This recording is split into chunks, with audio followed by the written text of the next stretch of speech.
will be a day that will go down in state history. This is a large, violent tornado. Be in a safe place right now.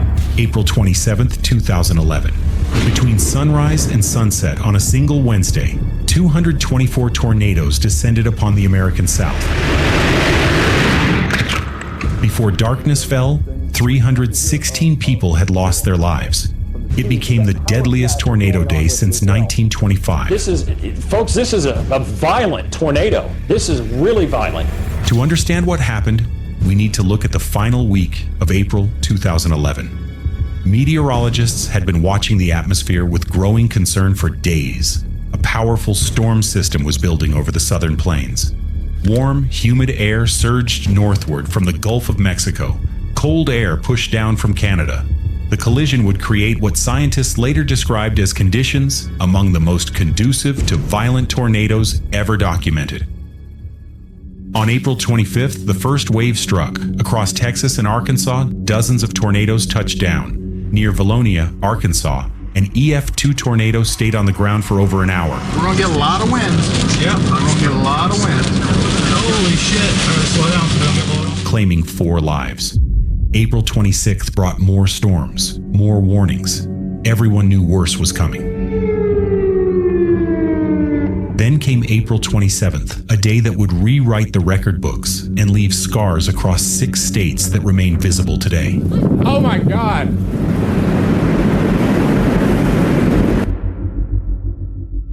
The morning started early. Before most of Alabama had finished breakfast, the first wave of tornadoes had already begun.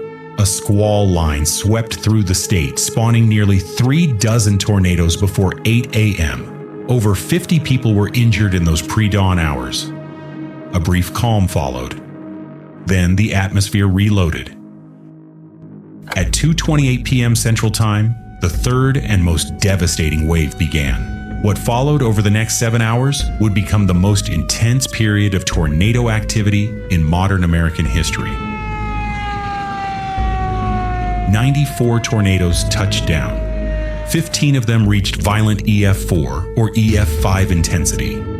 All 15 struck within that single 7-hour window.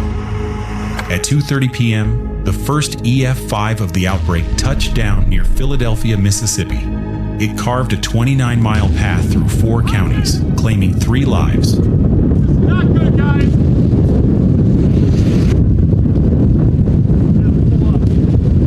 This was just the beginning. 30 minutes later, at 3 p.m., another tornado touched down in Marion County, Alabama. This one would become a monster. The tornado rapidly intensified as it approached the small town of Hackleburg. Winds reached 210 miles per hour. The enhanced Fujita scale only goes to EF5. This tornado pushed that classification to its absolute limits.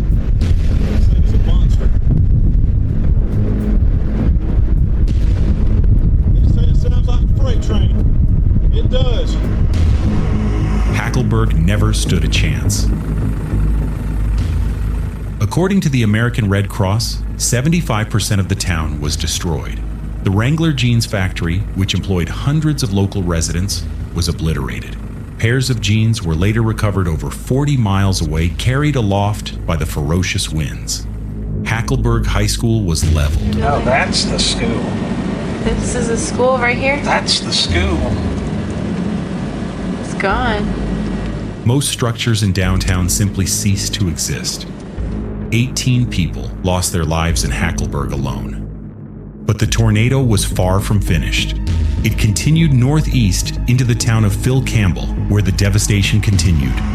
Well-built brick homes were swept completely off their foundations, leaving only bare concrete slabs with anchor bolts still embedded. A 25-foot section of pavement was torn from a road, with chunks of asphalt scattered a third of a mile away. Trees were stripped not just of leaves and branches, but of their bark entirely. Cars were wrapped around the stumps of debarked trees. 21 more people lost their lives in Phil Campbell. The tornado continued its destructive march through Mount Hope, Tanner, and Harvest.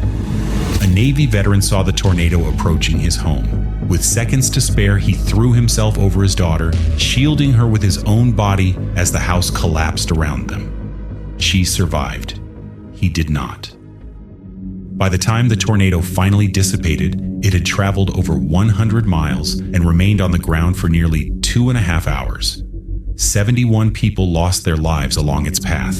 It remains the deadliest tornado in Alabama history. While the Hackleburg tornado was still grinding through northern Alabama, another nightmare was unfolding in Mississippi.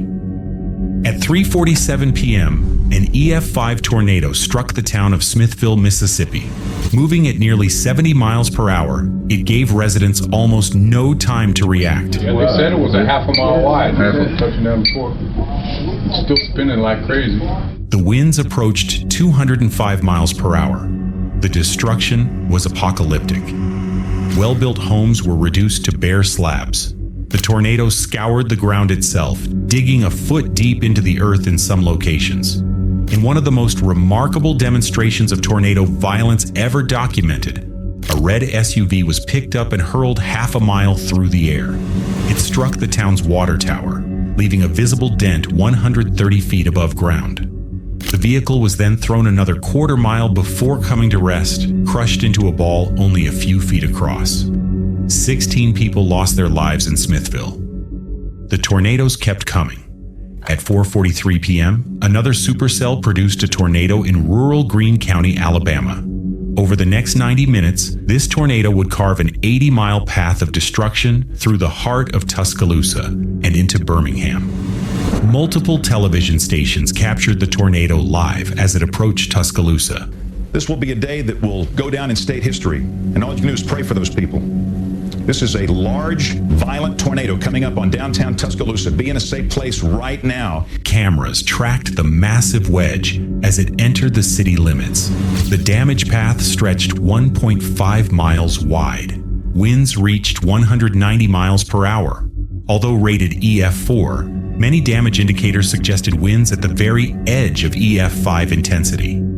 In the Alberta City neighborhood, entire blocks were erased. In Rosedale, well-constructed homes were swept cleanly from their foundations. Cars were thrown hundreds of yards. Debris from Tuscaloosa was later found falling from the sky over Birmingham, more than 20 miles away. 12% of Tuscaloosa was destroyed in approximately 6 minutes. 7,000 people lost their jobs in that brief window. The tornado killed 44 people in Tuscaloosa alone. It continued northeast into the Birmingham suburbs. In Pleasant Grove, 22 more people lost their lives. By the time it dissipated, 64 people had died along its path, and over 1,500 were injured. The damage totaled $2.4 billion, making it the costliest single tornado in American history at that time. As darkness finally fell on April 27th, the scope of the disaster was becoming clear. 62 tornadoes had struck Alabama alone in an 18-hour period. The state typically averaged 50 tornadoes in an entire year.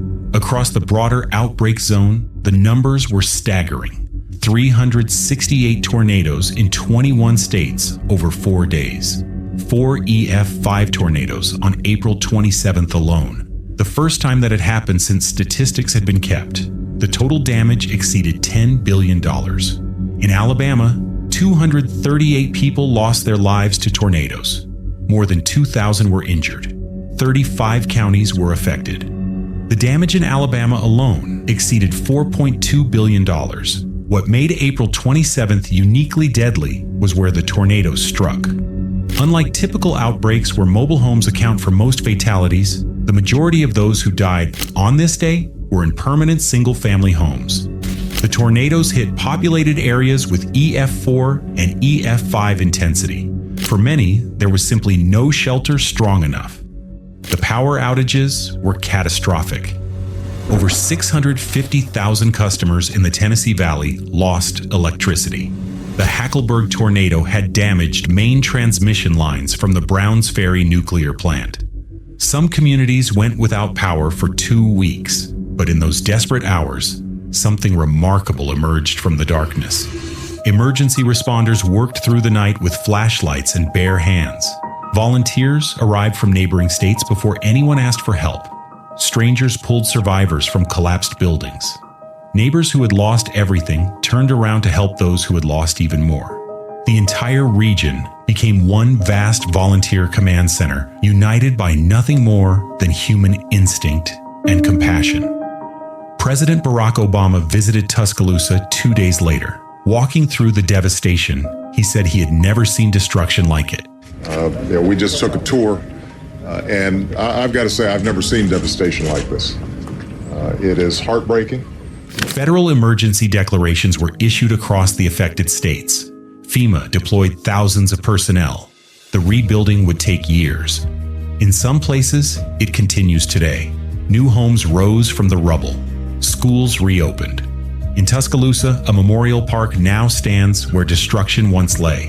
In Hackleburg, the community slowly rebuilt what the tornado had taken, including a new school and new businesses. The 2011 Super Outbreak changed how America prepares for severe weather.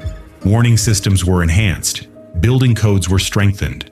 The National Weather Service launched campaigns encouraging people to spread warnings to family and friends. The average warning time on April 27th was 24 minutes. Scientists believe this saved countless lives, but no warning can prevent all tragedy when tornadoes of this magnitude strike populated areas.